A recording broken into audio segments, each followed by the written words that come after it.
हर बार ही देखा जाता है कि जब भी मेयर चुनाव होते हैं साल के एंड में, तो भगदड़ तो बहुत ज़्यादा मच जाती है, शहर इधर से उधर हो जाता है। काउंसलर्स की बात करते हैं तो अभी बीते दिनों में अभी ये भी हुआ, आम आदमी पार्टी से छोड़कर 2 काउंसलर भाजपा में भी चले गए। तो कांग्रेस का क्या कहना है अभी इस बार मेयर चुनाव को लेके, क्या रणनीति बनाएंगे अगर इस तरह से अगर पार्षद इधर से उधर होते रहे? देखिए, पार्षद तो जब से चुनाव हुए हैं हर साल इधर से उधर हो रहे हैं, तो भाजपा की रणनीति है। भाजपा जो है वो वोटों को खरीद के धन से, बल से, कोई किसी को लालच दे के, किसी पे धमकी दे के, वो तो शुरू से ही ये पार्षदों को खरीदने का काम करती है। पहले ही जब ये जो सेशन था म्यूनसिपल कॉरपोरेशन का, तो जो पहले ही जो सेशन हुआ था उसमें से कांग्रेस का पार्षद जो है वो वहाँ चले गए बीजेपी में। आज वो मेयर भी हैं इस साल इस सेशन में।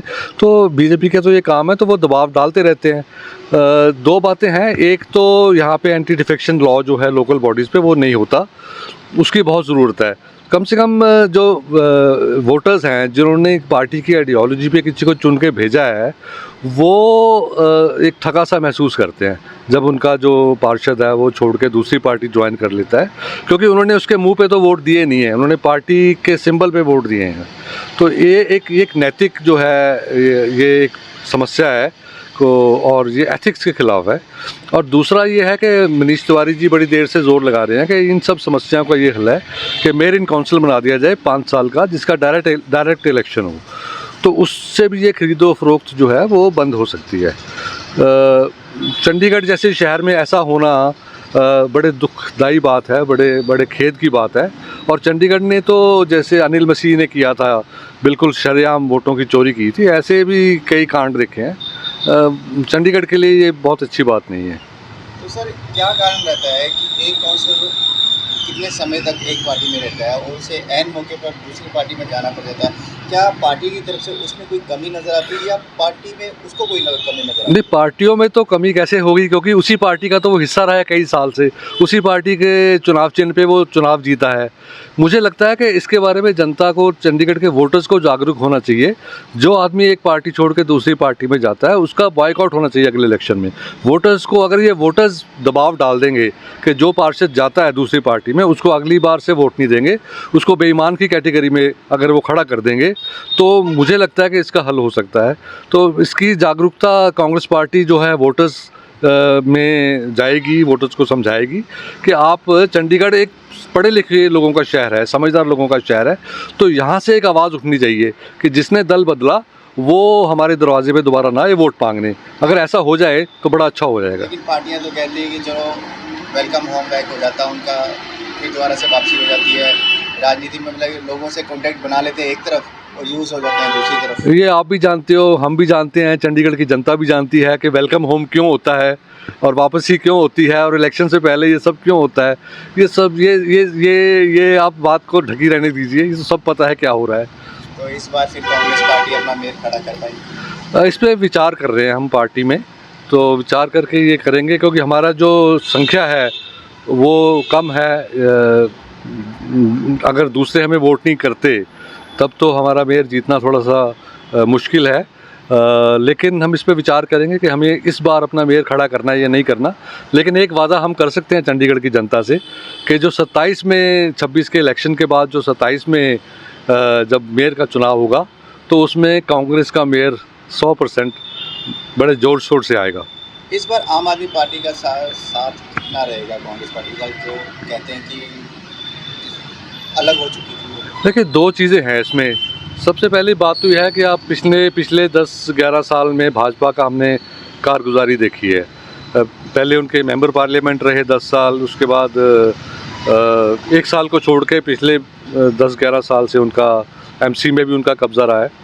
तो चंडीगढ़ का कितना पतन हुआ है ये पिछले 11-12 साल में, ये सबके सामने जाहिर है। भ्रष्टाचार अड्डा बन चुका है म्यूनसिपल कॉरपोरेशन, जो भ्रष्टाचार का बीजेपी के रहते और जो चंडीगढ़ के विकास कार्य हैं, चंडीगढ़ का विज़न ही ख़त्म हो गया है। नहीं तो पहले अगले 10 साल की प्लानिंग की जाती थी, क्या होने वाला है, कितनी आबादी बढ़ने वाली है, कितनी गाड़ियाँ बढ़ने वाली है, कितनी सड़कें चाहिए, सड़कों में क्या इंफ्रास्ट्रक्चर में बदलाव चाहिए। ये सारा प्लानिंग जो है 10, 15, 20 साल पहले हुआ करता था, तो अब कोई प्लानिंग ही नहीं है, कुछ चीज़ नहीं है। जो चीज़ पिछले 10, 11 साल पहले थी वही आज चल रही है। तो चंडीगढ़ का तो नाम जो है ना वो ख़राब हो चुका है। तो सबसे बड़ी बात तो यह है कि भाजपा को हटाया जाए मेयर। तो उसमें अगर कोई एडजस्टमेंट होती है, उसमें आम आदमी पार्टी हमारा साथ देती है, तो हम भी इस पे विचार करेंगे कि भाजपा को हटाने के लिए तो एडजस्टमेंट की जा सकती है। लोगों को इंतज़ार रहता है हर वर्ष एक मेयर देखने के लिए, तो आप लोगों को क्या मैसेज देंगे कि इस बार का मेयर होगा तो वो कैसा होगा? मेयर सबसे पहले तो जो फंड्स हैं वो लेके आए। मोदी सरकार चंडीगढ़ को फंड्स देने में सौतेला व्यवहार कर रही है। जैसे दिल्ली फाइनेंस जो कमीशन है उसके मुताबिक 30% मिलना चाहिए। 1800 करोड़ के रुपए के आसपास ग्रांट मिलनी चाहिए, लेकिन ये 500-600 करोड़ देते हैं और चंडीगढ़ के साथ बहुत वितकरा करते हैं। मैं आपको एक बात बता दूं कि चंडीगढ़ के शहर के वासी जितना टैक्स सेंट्रल गवर्नमेंट को भेजते हैं, स्टेट लेवल टैक्स और सेंट्रल लेवल टैक्स, उतना चंडीगढ़ को वापस नहीं आता है। जैसे यूपी के लोग अगर 100 रुपये टैक्स देते हैं तो उनको 170-180 रुपये वापस आते हैं, लेकिन चंडीगढ़ के लोग अगर 100 रुपये टैक्स भेजते हैं तो उनको 70-80 रुपये ही वापस आते हैं। बाकी 20 जो है वो केंद्र सरकार के पास रह जाता है। तो एक तो ये ज्यादती होती है चंडीगढ़ वालों के साथ। दूसरी, इनको जो ग्रांट देते भी हैं, जो कम करके देते भी हैं, उसमें भी म्यूनिसिपल कॉर्पोरेशन का हिस्सा जो है वो एडिक्वेट नहीं, जितना मिलना चाहिए उतना नहीं मिलता है। तो सबसे पहले तो मेयर की यही जिम्मेवारी रहेगी कि केंद्र सरकार को थोड़ा सा बताए कि चंडीगढ़ की समस्या के बारे में और फंड्स की एलोकेशन थोड़ी बढ़ाए।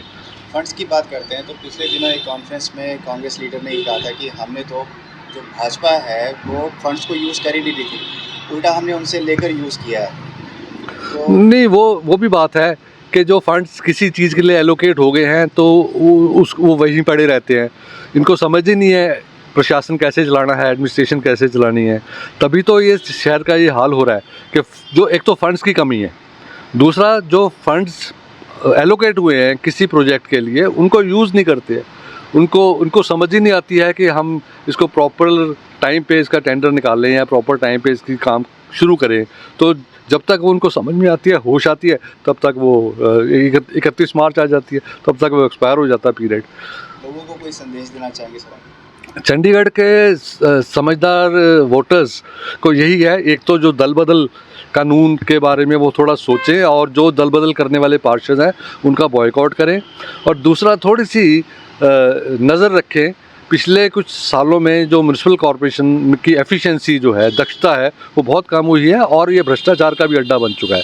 तो चंडीगढ़ के लोग अपनी नज़र इस पे पैनी नज़र रखें। मैं मीडिया से भी दरख्वास्त करता हूँ कि वो भी अपनी पैनी नज़र रखें और जो भ्रष्ट अफसर हैं, जो भ्रष्ट पार्षद हैं, उनको अगले चुनाव में सबक सिखाने का इंतज़ाम करें।